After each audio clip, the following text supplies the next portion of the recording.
下面我再谈一下这个，因为是维吾尔族啊，谈一下维族跟中国的一些少数民族的问题啊。因为中国要吞并台湾，他理由说是台湾是中国的一部分，台湾人跟中国人是血浓于水，意思说都是汉族，其实台湾有很多原住民。但是呢，中国那个现在占领这种新疆、西藏，我觉得更加没有道理。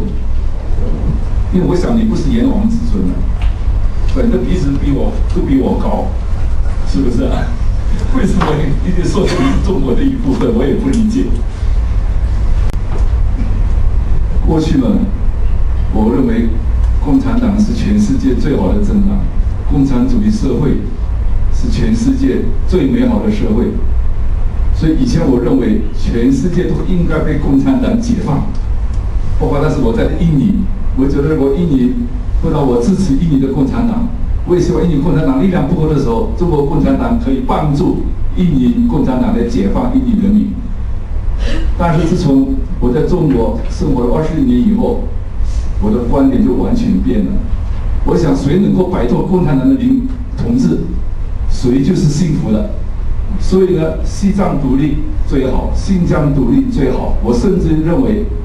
上海、福建、广东都应该独立。在60以后，我也发表过文章，我说最好广东跟香港合作独立，广东做香港的后方。我在美国那时候碰到一些中国的民运人士，他们是反对台湾独立，反对西藏独立，反对新疆独立。我那时候心里想，你们这些神经病，你们自己都跑到外国去，自己宣布自己独立了，那你为什么偏偏就是要台湾去跟中国统一呢？包括我自己，我1997年离开香港，因为香港要给共产党统治了，我自己离开香港。我说我没有办法，我没有办法领导香港独立，但是我自己我可以宣布我独立。我到美国不受共产党统治，我就是宣布我独立了。我自己独立，我绝对不会希望其他人接受共产党统治。这种都不合理嘛？你自己不想给共产党统治，为什么你要别人去给共产党统治？我们一些人在美国被共产党看作什么五毒俱全，五毒俱全，毒是那个毒品的毒嘛，叫五毒俱全。但是我这个五毒俱全是独立的独，就是台独、藏独、疆独、法独，就法轮功也摆脱共产党统治，叫法独。还有中国民运人士就民独，我们就五毒俱全，就我们这些不愿意接受共产党统治的人，大家应该团结起来，共同来对抗共产党。这种话当然我们在海外可以讲的，在中国不能讲，这种一讲大概就要抓起来了，是吧？但是呢，所以那个08宪章啊，08宪章是提出来就是成一个联邦制，但他没有讲说是有公民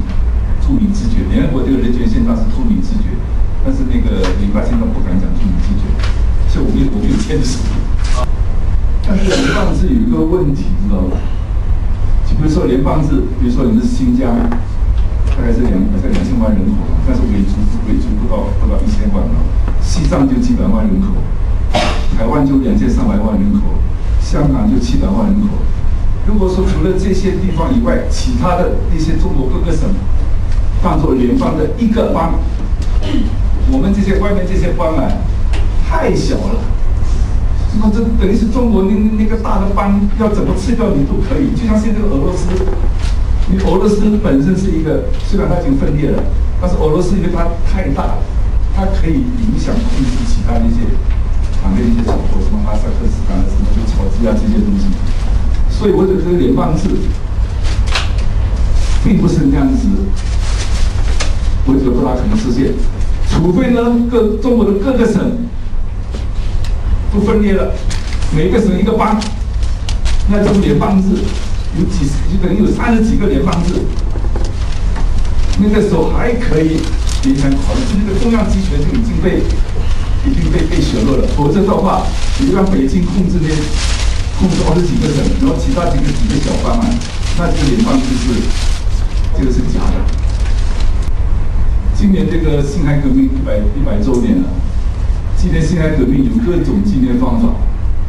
但我觉得辛亥革命最可贵的，就是1911年辛亥革命成功以后，中国各个省分裂，有的宣布独立，有的宣布这个自治。那个时候中国的人权是最好的时候，所以那时候各种思想都在流传，自由主义的思想，政府主义的思想，甚至马克思主义思想。那个时候都在中国流传，而且都没有随便抓人的，都没有随便抓人的。反而以后统一了以后，无论是蒋介石还是毛泽东，反而随便抓人、随便杀人。所以我觉得这样的未来中国，就各个省要么是独立，要么是自治，然后各个省之间相互比赛，我怎么做得更好，我发展经济怎么做得更好，人权怎么做得更好，有这样的一个比赛。我想未来中国才有真正的前途。当然，从我个人来讲，我觉得这个各个省、各个那个，就是我们必须宣布独立，这是最高的理想。如果不能达到的话，你作为一种策略，等于跟中央政府讨价还价，你价码开得高，然后谈判的时候结论就可以是真正的支持。如果你价码不开得高的话，我那是要求自治，他就根本不理你。就像台湾现在，如果我们说我们要建立台湾国，中国当然不同意，不同意我们就讨价还价。那可能中华人民共和国跟台湾国之间，可能中间讨价的结果是中华民国。但是呢，马英九连中华民国都不敢提，说中华台北，那你中华台北跟中国讨价还价，到最后你什么都没有了，是不是？所以呢，不妨我们家开高一点，如果能够实现，因为未来中国的统治如果是非常混乱，那可能是大家会独立。即使不独立，经过大家协商你至少有一个高度自治，不是说中央想这样子弄那样子弄，下面就像一个待宰的羔羊，随便你指挥。所以我想要这样子的话。也是中国才能有才能有这个好的前途。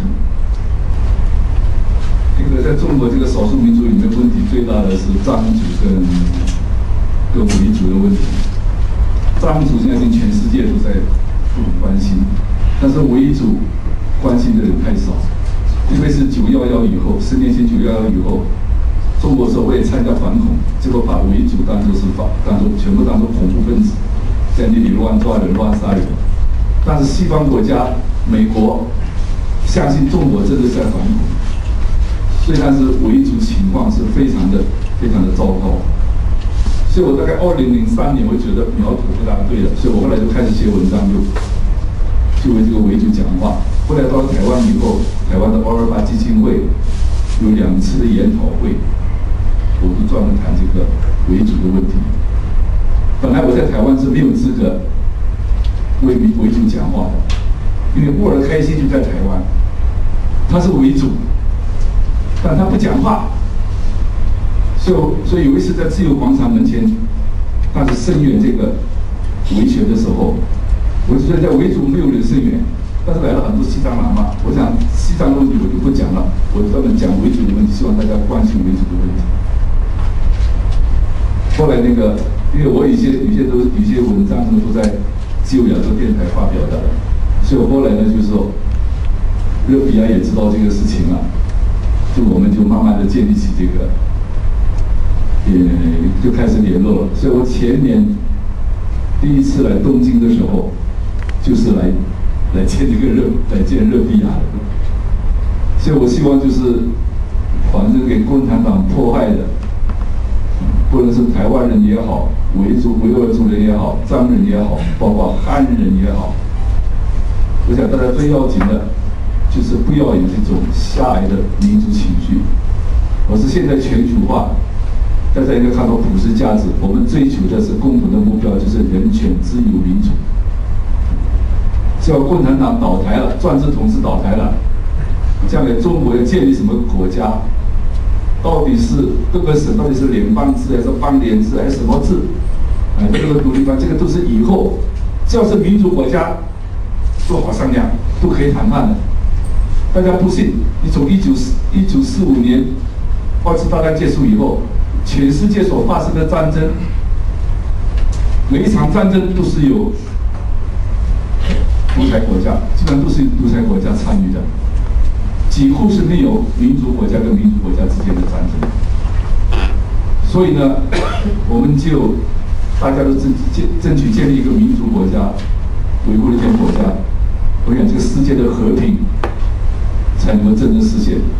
不是说在共产党恐吓你一下，我就吓怕了这样就和平了，这种和平是假的。其实中国表面所谓和平，它在中国内部也是通过暴力镇压来实现的所谓稳定，所谓和平。所以这点上我们是不能认同。这中国即使改革开放，但是我们知道打964的镇压，后来对法轮功的镇压，就说明中国这个集权国家跟以前没有本质的变化。如果我们大家再不团结的话，那随着中国的崛起，它那种武力越来越恐怖，那对世界和平才是真正的最大威胁。我们看到刚才我们读的3篇文章，《环球时报》那3篇文章好像中国凶得不得了，可能有的人会害怕。其实呢，我们也不要太悲观。其实中国内部的问题可能比我们想象的还要多，政治经济问题。过去2005年、2006年的时候，那时候公安部有数字公布的，每年中国发生群体性事件，5万多起，增到了6万多起，然后就不公布了。但是今年我看到2个数字，一个是美国之音的数字，是现在中国每年的群体性事件是20万起。那个香港的政论杂志，我不记得是正面是动向，是根据中国内部一些人士写的文章里面，是讲到中国每年群体性事件是23万起，所以这个数字已经比6年前已经增加了几倍。所以呢，现在中国就开始有些地方也出现两种，一种是主张更强硬的，像什么对付刘晓波什么东西，但是也有一种主张是希望能够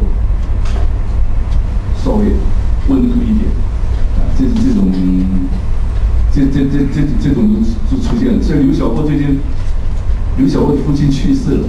最近18号把他放回家参加父亲的丧礼，他可能也要做一个姿态，就是外面的压力还是有效的，不是说完全没有效。那个经济问题我就不想讲了，在最近中国的经济问题也很多，高通胀，还有大家在集中力量在看温州那个很多老板都逃走了。现在中国银行的存款大幅下降，全部拿去放高利贷，结果现在这个金融市场非常混乱，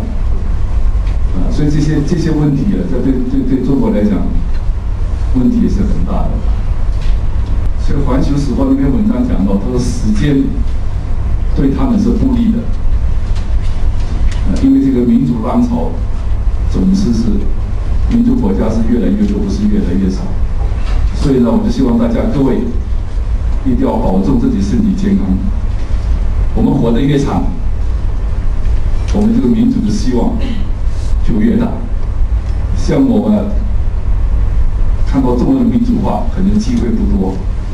但是即使我看不到，我也希望我的后代能够看到。谢谢，耽误大家许多时间。